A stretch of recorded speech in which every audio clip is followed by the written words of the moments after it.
তো hello friends, সবাই কেমন আছো? আশা করি সবাই ভালো রয়েছো।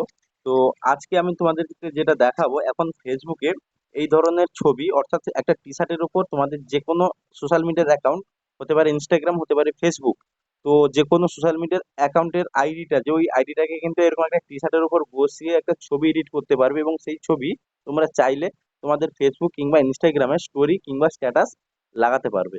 তো এই ছবিটা কিভাবে বানাবে সেটাই তোমাদেরকে আমি দেখাবো, কিভাবে এডিট করবে সেটাই তোমাদেরকে আজকে প্র্যাকটিক্যালি দেখাবো। তো সবার প্রথমে কি করতে হবে, প্রোফাইলে চলে আসতে হবে। প্রোফাইলে এসে আমার দেখতে পাচ্ছ এখান থেকে আমার ডার্ক মোড অন করা আছে।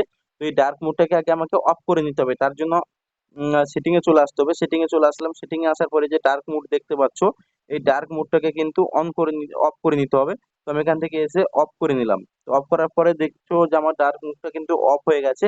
তো ব্যাক চলে আসবো। ব্যাক আসার পরে আমি প্রোফাইলে যাব। প্রোফাইলে যাওয়ার পরে এখান থেকে একটা স্ক্রিনশট নেব। স্ক্রিনশট নিয়ে নিলাম। এরপরে কি করতে হবে, মধ্যেখানে কেটে বেরিয়ে আসতে হবে। বেরিয়ে আসার পরে এই যে পিক্সেল ল্যাব দেখতে পাচ্ছ, এই পিক্সেল ল্যাবটা কিন্তু তোমাদেরকে ডাউনলোড করে নিতে হবে। এই যে পিক্সেল ল্যাব দেখতে পাচ্ছ, এই পিক্সেল ল্যাবটাকে তোমাদেরকে যদি না থাকে তোমাদের মোবাইলে, তাহলে খুব সহজভাবে প্লে স্টোরে গিয়ে পিক্সেল ল্যাব লিখবে সার্চ করে, এবং সার্চ করলে কিন্তু এই অ্যাপসটা চলে আসবে। তারপরে তোমরা এখান থেকে ইনস্টল করে নেবে। তো আমার যেহেতু ইনস্টল করা আছে, তার জন্য আমার এখানে শো করছে। তো এটাকে আমি ওপেন করে নেবো। ওপেন করার পরে কি করতে হবে, এরকম একটা ইন্টারফেস আসবে। আসার পরে এই যে উপরে দেখতে পাচ্ছ প্লাস আইকন, প্লাস আইকনে ক্লিক করব। প্লাস আইকনে ক্লিক করার পরে গ্যালারিতে ক্লিক করব। গ্যালারিতে ক্লিক করার পরে একটা টি শার্টের ছবি রয়েছে। তো এটা আমি ক্রোম ব্রাউজার থেকে নিয়েছি, তোমরাও ক্রোম ব্রাউজার থেকে ডাউনলোড করে নিতে পারবে।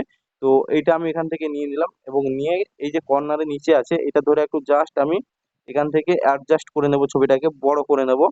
তো দেখলে আমি ছবিটাকে কিন্তু কর্নারে ধরে আমি বড় করে নিলাম। বড় করার পরে কি করতে হবে, আরেকবারই প্লাস আইকনে ক্লিক করতে হবে। প্লাস আইকনে ক্লিক করার পরে ফ্রম গ্যালারিতে যেতে হবে। ফ্রম গ্যালারিতে যাওয়ার পরে আমি যে আইডিটা এখন স্ক্রিনশট মেরেছিলাম, ওই স্ক্রিনশটটা এখানটা আমি নিয়ে নেব। নিয়ে এটাকে একটু প্রুফ করে নেব। উপরে যে লেখাগুলো দেখতে পাচ্ছ ওইটাকে একটু আমি কেটে নেব, আর নিচে থেকে এটাকে কেটে নেব। কেটে এরকম একটা পর্যায়ে রেখে আমি টিক চিহ্নতে ক্লিক করবো। টিক চিহ্নতে ক্লিক করলাম। টিক চিহ্নতে ক্লিক করার পরে আমি এটাকে এই গেঞ্জির মধ্যখানে নিয়ে আসবো, মানে টি শার্টের মধ্যখানে নিয়ে আসবো। তো টি শার্টের মধ্যখানে নিয়ে আসার পরে এটাকে একটু স্লাইডটা আমি বড় করে দেবো, মেজারমেন্টে রাখার জন্য বড় করে দেবো। তো দেখতেই পাচ্ছ আমি একটু বড় করে দিলাম সাইডটাকে। এবার করে দেওয়ার পরে এবার দেখো এটা যে আমি বসিয়েছি, উপরে বোঝা যাচ্ছে যে একটা টি শার্টের উপর আমি আইডিটা স্ক্রিনশট মেরে বসিয়েছি। তো এটা যাতে না বোঝা যায় তার জন্য কি করতে হবে, এইখানটায় ইরেজ কালার বলে একটা অপশন আছে। এই যে ইরেজ কালার, এই ইরেজ কালারটাকে কিন্তু তোমাদেরকে অন করে নিতে হবে।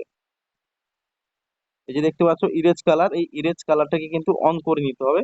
তো আমি জাস্ট ক্লিক করে এনেবল করে নিলাম। এনেবল করার সঙ্গে সঙ্গেই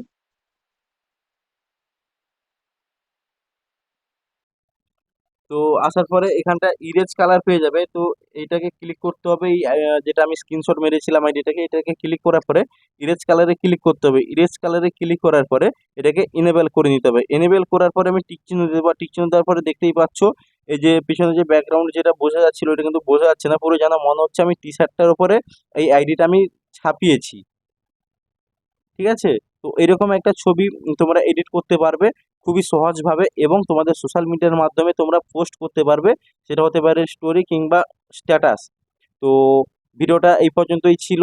তো এভাবে তোমরা চাইলে কিন্তু এই ভিডিওটা এডিট, মানে ছবিটা এডিট করতে পারবে। তো কেমন লাগলো ভিডিওটি অবশ্যই কিন্তু কমেন্ট করে জানিও, আর ভালো লাগলে একটা লাইক এবং শেয়ার করে দেবে। তো টাটা, বাই বাই।